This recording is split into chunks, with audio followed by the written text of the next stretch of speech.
The day Earth received its first alien contact was, predictably, the exact same day I ran out of coffee.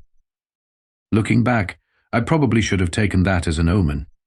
You know how in all those old sci-fi movies, the hero always has some profound thought when aliens show up? Well, my profound thought was I really need a triple espresso, not exactly the stuff of legend. I'm Commander Jack Sterling, though most people call me Lucky Sterling, which is either extremely accurate or deeply ironic depending on how you look at it. As the head of Earth's Unified Space Command, I was the poor sap who got to handle first contact. And let me tell you, trying to deal with an alien invasion fleet while going through caffeine withdrawal is not something I'd recommend. The massive alien ships appeared just beyond Mars orbit at precisely 0700 hours Earth Standard Time. Their arrival would have been more impressive if I hadn't been trying to make coffee out of brake fluid and desperation in my office. The alert klaxons were doing nothing for my headache. Commander Sterling, my AI assistant, chirped, far too cheerfully for the situation. I'm detecting approximately 300 vessels of unknown origin. Their weapon systems appear to be, well, to use a technical term, so scary big. I squinted at the holographic display, wondering if the blob-like ships were actually that shape, or if my coffee-deprived brain was playing tricks on me. Have they made any hostile moves? Define hostile, sir. They're broadcasting something on all frequencies. It appears to be. Oh. Oh dear. What? It's an ultimatum, sir. In 17,000 languages. Including Klingon, which is concerning on multiple levels. The message flickered to life on my screen. The alien commander looked like what would happen if you crossed a praying mantis with a corporate lawyer and gave it too much hair gel. Its voice had that special kind of condescension usually reserved for DMV employees. People of Earth.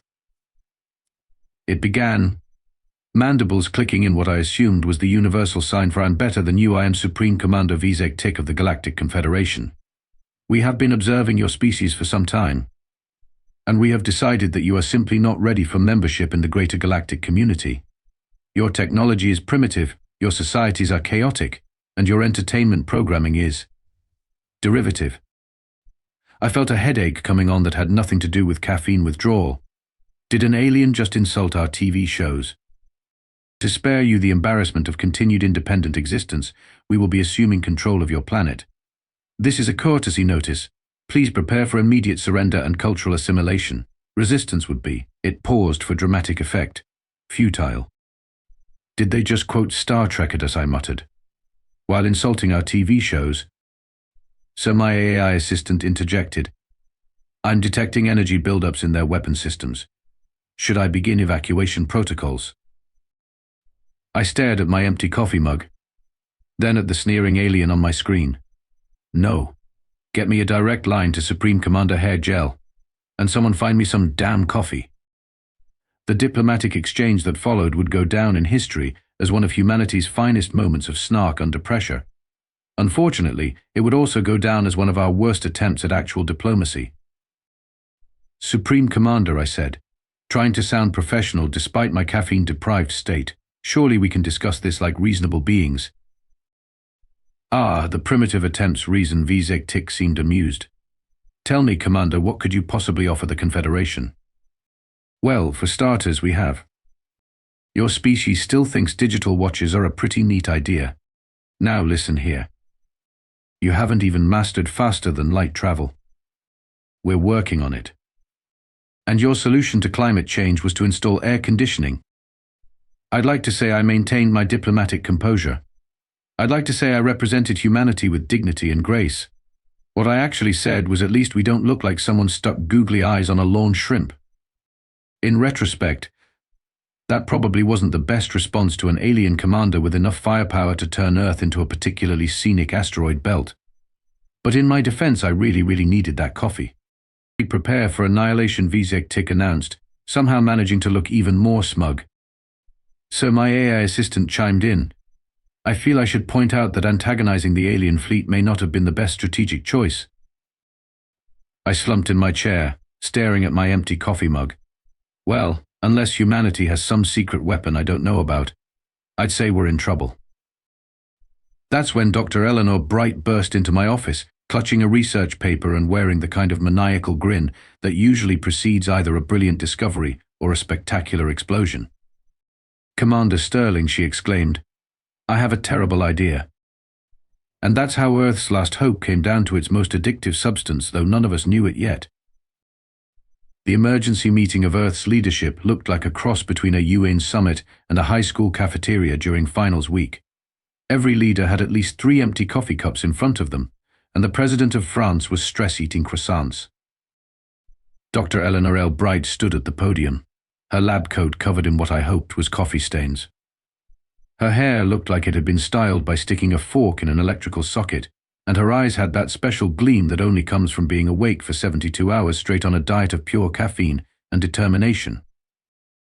"Ladies, gentlemen, and various distinguished representatives of Earth," she began, "I know how to defeat the alien fleet." The room erupted in murmurs, which is political speak for, "Yeah, right." Dr. Bright, the UN Secretary-General, said diplomatically, "While we appreciate your enthusiasm, the alien fleet has technology centuries beyond ours. Their smallest ship could probably destroy Manhattan just by parallel parking badly." Elle grinned. It was not a reassuring expression, but they have one critical weakness. Their species has never been exposed to caffeine. The room went silent. Then someone laughed. Then everyone laughed. I didn't laugh, but that's only because I was too busy having an epiphany about why Elle had requisitioned every coffee maker in the Space Command facility for research purposes. "Doctor," I said, "are you suggesting we defeat an advanced alien civilization with coffee?" "Not just coffee, Commander." She pulled up a holographic display. "I've been studying the biological scans we got from their ships. Their nervous system is remarkably similar to ours in some ways, but they've never evolved to process caffeine. 1 cup of espresso would hit their system like a combination of super cocaine and speed." The president of Brazil raised his hand. "Are you saying we can get the entire alien fleet high on coffee?" Betterell's grin widened. "We can get them addicted to it." The room erupted again, this time in a mixture of disbelief, horror, and from the Italian delegation enthusiastic approval. "It's brilliant," the Italian Prime Minister exclaimed. "We'll turn them all into coffee snobs. They'll be too busy arguing about proper barista technique to invade anyone." I stood up. "Dr. Bright, this is the most ridiculous plan I've ever heard." I paused. "How much coffee do you need?" "All of it." "All of what?" "All of the coffee. Everywhere. And every coffee maker we can find." She looked at her notes. "And maybe Colombia." The Colombian president just shrugged. "We've had worse trade deals." That's how Operation Percolation was born. But first, we had to convince our would-be conquerors to actually try our secret weapon. I opened a channel to the alien fleet. Supreme Commander Vzk'tik appeared on screen, still looking like he'd escaped from a shrimp cocktail's nightmares. "Ah, the primitives call again. Have you decided to surrender with slightly more dignity this time?" "Actually," I said, trying to sound casual, "we wanted to offer you something. A peace offering. A taste of Earth's most precious resource." The alien commander's antennae twitched suspiciously. "Your most precious resource? Your nuclear weapons are like children's toys to us. Your gold is worthless. What could you possibly have that would interest the Confederation?" Elle stepped into view. "We call it coffee. It's a delicacy. Very rare. Very expensive. Something we only offer to our most sophisticated guests." I had to admire her technique. Nothing gets an alien overlord's attention like suggesting they might not be sophisticated enough for something. Vzk'tik's mandibles clicked rapidly. "Alien for now. I'm interested, but trying not to show it." "Yes. Coffee. It's not some primitive poison, is it?" "Oh no," Elle said truthfully. "It's completely safe. For advanced species, of course. Though if you're not sure you can handle it." The alien commander's eye stalks went rigid with indignation. "The Confederation has conquered 1,000 worlds. We have mastered the forces of gravity. We have harnessed the power of stars. We can certainly handle your primitive Earth beverage." Elle and I exchanged glances. The hook was baited. Time to reel them in. "We'll send you a small sample," I offered, "just to prove our good faith." "Very well," Vzk'tik said magnanimously. We will deign to taste your offering. But be warned if this is some pathetic attempt at trickery. Would we trick you? I asked, trying to look innocent despite my growing caffeine headache. After the transmission ended, Elle turned to me. You realize this could go horribly wrong. Yep. We could accidentally start an interstellar incident. Probably. This might be the worst idea in human history. I looked at my finely refilled coffee cup. Doctor, either this works and we save Earth, or we get to say we defeated ourselves with coffee before the aliens could defeat us with death rays. Elle nodded sagely. True. Also, I already sent them the coffee. You what? Checked their command ship's cargo bay. I pulled up the scanner display. Sure enough, a small package had been teleported aboard their ship while we were talking. Sometimes I forgot that under her mad scientist exterior, Ella was, well, actually just a mad scientist, but an effective one. How much did you send them? Just a few pounds of premium Colombian dark roast, and a French press, and an instruction manual that may or may not have accidentally left out the part about recommended serving sizes. I stared at her. You're evil. I prefer creatively strategic. She checked her watch. Now we wait. Above Earth, the alien fleet hung menacingly in space, unaware that they were about to become part of the greatest practical joke in human history. And somewhere on their command ship, a package of coffee was about to change the fate of two civilizations. Humanity's secret weapon was brewing. If you've never seen a caffeine researcher and a coffee engineer argue about proper brewing temperatures, let me tell you it's like watching two grandmasters play chess, if chess involved more shouting about water mineralization. The water temperature needs to be exactly 96.1 degrees Celsius, Elle insisted, waving a stack of research papers like a weapon. The alien biology data suggests. With all due respect, Dr. Engineer Miguel Beans Rodriguez interrupted. I've been brewing coffee since before you could spell methylxanthine. If we're going to do this, we're doing it right. I brought in Rodriguez because he was the best coffee engineer on the planet. The man had designed brewing systems for zero-gravity, underwater research stations, and one memorable instance involving a volcano research lab. His nickname wasn't just because of his expertise with coffee beans. He'd once fixed a lunar habitat's life support system using only spare parts from a broken coffee maker. The aliens' digestive system is completely different from ours, Elle argued. We need to adjust for their unique biochemistry. Coffee is an art, Rodriguez shot back. You can't just reduce it to numbers and diagrams. I literally can. Look at this chart. I cleared my throat. As fascinating as this debate is, the alien fleet is still pointing enough firepower at us to turn Earth into a drive-through asteroid field. Maybe we could focus. They both turned to glare at me. We are focusing.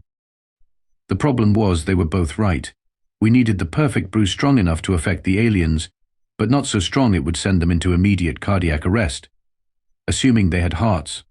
Our scans were a bit fuzzy on that detail. Rodriguez's first prototype looked like something out of a steampunk fever dream. Brass pipes curved everywhere, pressure gauges clustered like mechanical barnacles, and something that might have been a small particle accelerator hummed ominously. I call it the Mega Brew 9000, he announced proudly. It can extract coffee at pressures that technically violate several laws of physics. Elle eyed the machine suspiciously. Is it supposed to be glowing like that? Probably not. The first test run was eventful. The good news is, we learned that coffee could indeed be pressurized to the point of achieving brief nuclear fusion. The bad news is, we had to evacuate 3 labs and Rodriguez's eyebrows wouldn't grow back for a month. But the really interesting discovery came from the alien fleet's first attempt at brewing the sample we'd sent. Commander, my AI assistant's voice was pitched higher than usual. You need to see this transmission. The screen flickered to life, showing the interior of the alien command ship. The scene could only be described as chaotic. Several alien officers were bouncing off the walls, literally, while Supreme Commander Vzk'tik's eye stalks were spinning in opposite directions. What is this substance? The commander demanded, mandibles quivering. We followed your primitive instructions, but... In the background, an alien officer zoomed past, chirping what the translator delicately rendered as I can taste colors. Is everything all right, Supreme Commander? I asked innocently. Of course. We are perfectly fine. This is, he twitched violently, a completely normal reaction to your Earth beverage, which is clearly inferior and not at all mind-altering in any. Oh look, the quantum drive is dancing. Elle was taking furious notes. Fascinating. Their neurotransmitters must be hypersensitive to caffeine. Even a small dose is acting like, well, imagine drinking about 50 espressos at once. Is that bad? I asked. Define bad, Elle replied, still scribbling. From a scientific perspective, this is incredible. From a not starting an interstellar war perspective, she gestured at the screen, where an alien officer was trying to convince a potted plant to join the Confederation. Rodriguez stroked his chin thoughtfully. We need to adjust the brew strength, maybe add some sort of buffer. Otherwise we'll just have a fleet of extremely jittery aliens with access to planet-destroying weapons. Too late, my AI announced cheerfully. They're attempting to make more coffee. And, oh my, they're using the matter replicator. We watched in horror as the aliens tried to synthesize more coffee. The good news was they got the molecular structure completely wrong. The bad news was they got it wrong in a way that somehow made it even more potent. The transmission suddenly cut off, but not before we heard Supreme Commander Vzk'tik shouting something about challenging the fabric of spacetime to a dance-off. Well, I said after a long moment. That was a disaster, Elle suggested. A miracle, Rodriguez offered. Both, my AI added helpfully. I slumped in my chair. How long until the effects wear off? Elle consulted her datapad. Based on their biology, anywhere from 6 to 12 hours. After that, what? After that, they'll probably want more, she grinned. The first hit's free, Commander. Getting them hooked wasn't the hard part. Then what's the hard part? Rodriguez and Elle exchanged glances. Teaching them how to brew coffee properly, they said in unison. I looked at the still smoking remains of the Mega Brew 9000, then at the blank screen where we'd last seen alien officers attempting to breakdance in zero gravity. Right, I sighed. Time for Plan B. We have a Plan B, Rodriguez asked hopefully. We're going to need a bigger coffee maker, I said. And maybe some decaf, just in case. Decaf. Elle and Rodriguez looked horrified. That's against the Geneva Convention. Pretty sure the Geneva Convention didn't cover alien invasions, I pointed out. That's quitter talk, Rodriguez declared. Give me 6 hours and unlimited access to the Space Command's power grid. I'll build something that'll make that first machine look like a tea kettle. Should I be worried that you said that with the same gleam in your eye that Elle gets before something explodes? Probably, they both replied. Above us, the alien fleet had started arranging itself in what looked suspiciously like a giant smiley face. Somewhere up there, Supreme Commander Vzk'tik was about to learn the true meaning of caffeine withdrawal. And on Earth, 2 caffeinated maniacs were about to build a coffee maker that would either save humanity or create the galaxy's first coffee-powered black hole. I really hoped the aliens had good insurance. Infiltrating an alien mothership is considerably easier when half the crew is suffering from caffeine withdrawal and the other half is trying to figure out how to make coffee using antimatter. Remember, Elle's voice crackled through my earpiece. We need to get the new brewing system to their central cafeteria. According to our scans, that's where they've been trying to replicate coffee. Trying being the operative word, Rodriguez added. He was monitoring the situation from Earth. Their last attempt created a beverage that technically qualifies as a new form of life. I adjusted the environmental suit and checked the large case containing Rodriguez's latest creation, the Stellar Brew XL, a coffee maker that looked like it had been designed by NASA engineers during a Red Bull binge. Are we sure this will work? I asked, creeping down another eerily empty corridor. Define work, Elle replied. Will it make coffee? Yes, will it make coffee that won't cause alien hearts to explode? Probably. Will it prevent the laws of physics from having an existential crisis? No promises. The alien ship's interior looked like a cross between a high-tech spaceship and a college dorm during finals week. Empty containers littered the floors, and crew members were either passed out at their stations or frantically trying to stay awake. I passed one alien officer who was trying to convince a control panel that it was a coffee machine. Another was writing what appeared to be coffee-themed poetry on the walls. In alien language, of course, but the crude drawings of coffee cups were fairly universal. "Commander," my AI assistant chimed in through the earpiece. "I'm detecting unusual energy readings from the cafeteria.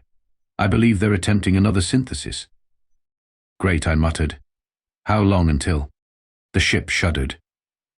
"That would be now," the AI said helpfully.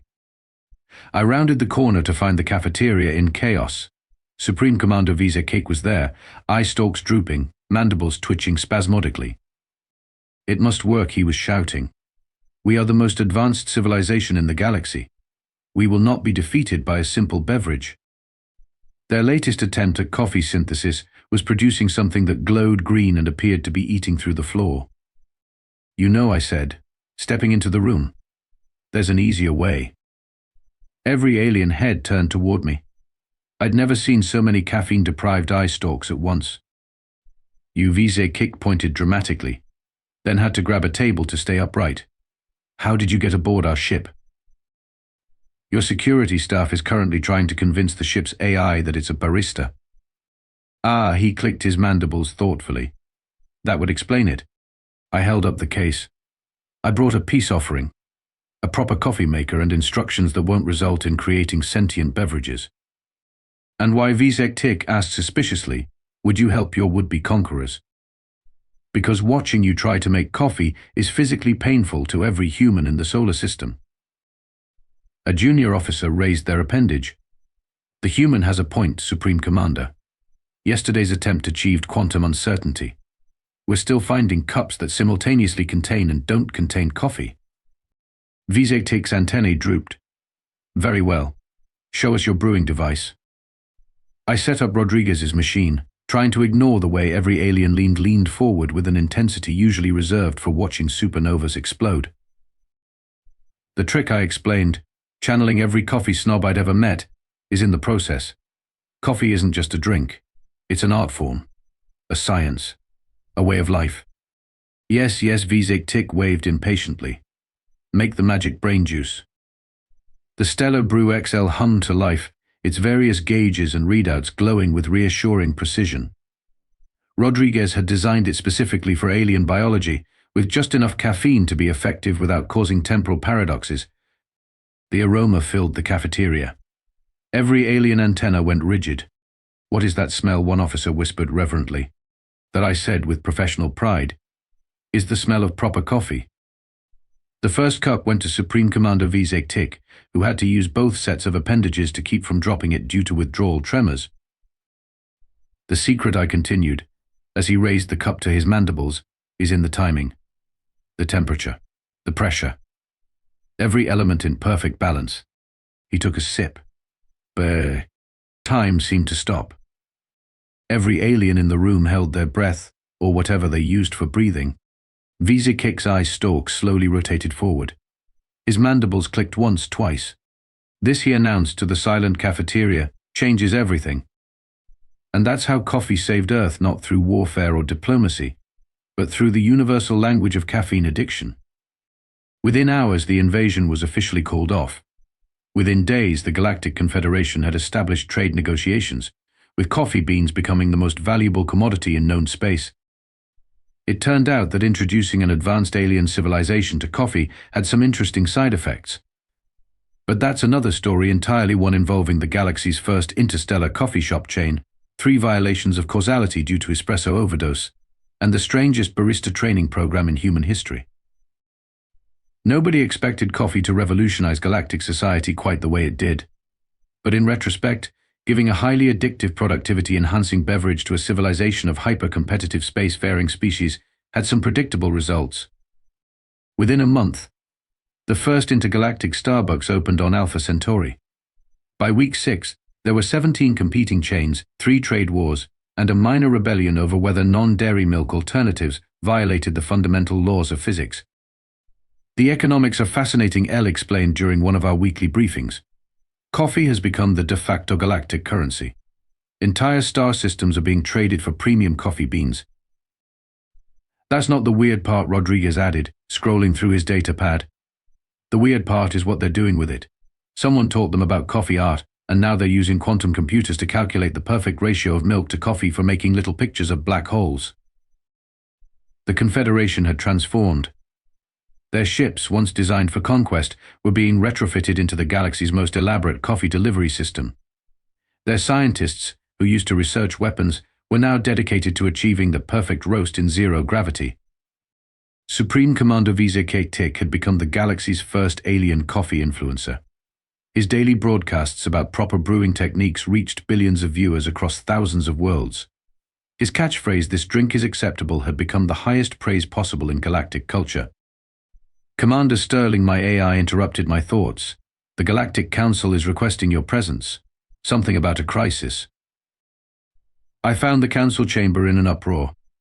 Representatives from 100 worlds were arguing in a cacophony of translated shouting. The Andromedans are hoarding beans, the Orion sector is price gouging, someone gave the Plutonians decaf, and now they're threatening war. Vzk'tik, now sporting a barista apron over his military uniform, banged his gavel. "Order. We will have order in this chamber, or no one gets their afternoon espresso." The room fell silent instantly. "Now then," he continued, "we face a serious situation. Demand for coffee has exceeded supply. Some worlds are attempting to create synthetic alternatives." A collective gasp of horror. Furthermore, he clicked his mandibles gravely. There are reports of instant coffee being sold in the outer rings. One delegate actually fainted. I stepped forward. "If I may suggest a solution." Every eye stalk turned to me. "Earth has centuries of experience managing coffee production. We could teach you." Teachers Vzk'tik's antennae perked up. "Everything. Farming techniques, roasting methods, barista certification programs. The works." The chamber erupted in excited chittering. But I held up a hand. "We have conditions." "Name them," Vzk'tik said immediately. "First, Earth becomes the center of galactic coffee culture. All barista training must happen there."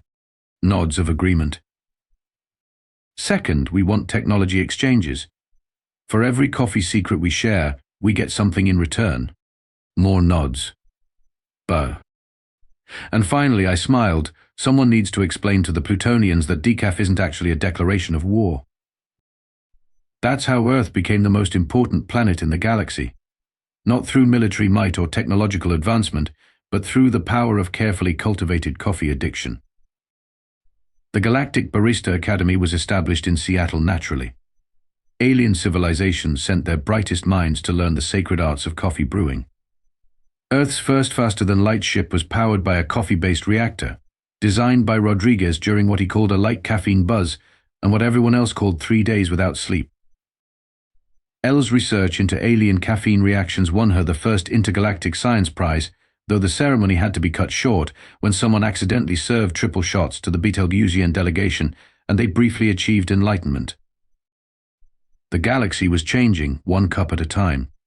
And somewhere out there, new civilizations were about to discover the joy and terror of humanity's most potent weapon, the power of really good coffee.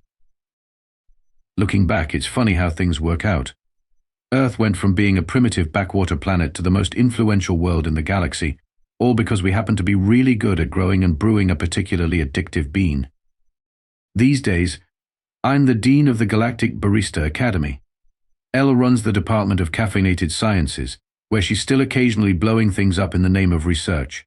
Rodriguez designed the Academy's training facilities, including the infamous Zero-G brewing chamber, where students learn to make the perfect cappuccino while floating upside down.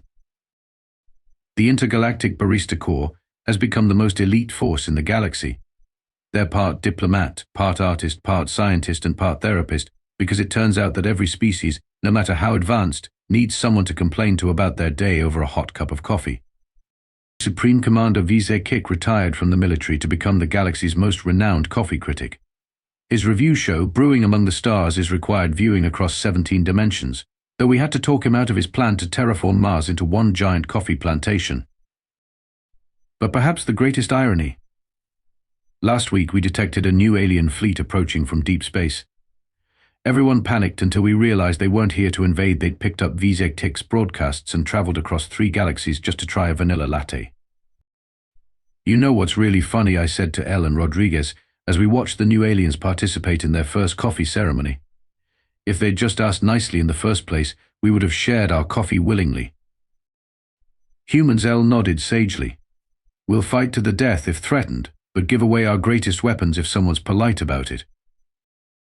Speaking of weapons, Rodriguez added, has anyone warned the new aliens about espresso? We watched as one of the visitors took their first shot of espresso.